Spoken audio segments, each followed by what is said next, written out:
Meenakshi Academy of Higher Education and Research. Admission open. Apply online.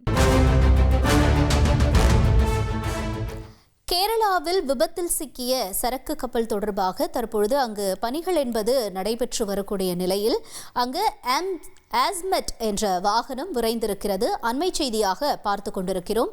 விவரங்களை செய்தியாளர் மணிகண்டன் வழங்கிட நாம் கேட்போம்.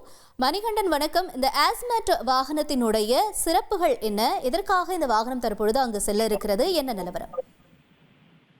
நேற்று காலை 7:50 மணி அளவுல கொச்சி கடற்கரையில லைபீரிய நாட்டை சேர்ந்த கொள்கலன் கப்பல் MSC எல்சா 3 என்பது மூழ்க தொடங்கியிருந்தது. அதுல இருந்து பணியாளர்கள் மீட்கப்பட்டிருக்கக்கூடிய நிலையில ஆபத்தான வகையில இருக்கக்கூடிய கண்டெய்னர்கள் அந்த கப்பல்ல இருப்பதாக தெரிவிக்கப்பட்டிருக்கிறது. சில கண்டெய்னர்கள் கொச்சி கடற்கரையை சுற்றி இருக்கக்கூடிய பகுதிகளில் காற்றின் காரணமாக கரை ஒதுங்கி இருக்கக்கூடிய சூழல்ல கேரள மாநில பேரிடர் மேலாண்மை ஆணையம் கேட்டுக்கொண்டதன் பேர்ல அரக்கோணம் தேசிய பேரிடர் மீட்பு படை வீரர்கள் 30 பேர் கொண்ட குழு கொல்லம் மாவட்டத்திற்கு விரைந்துள்ளனர்.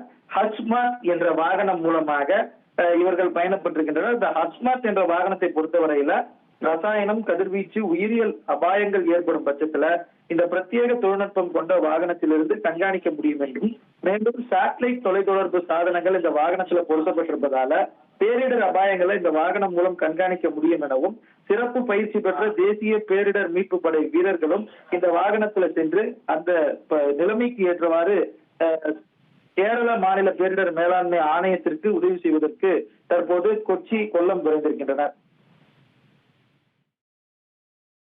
தகவல்களுக்கு நன்றி Manikandan. Meenakshi Academy of Higher Education and Research. Admission open. Apply online.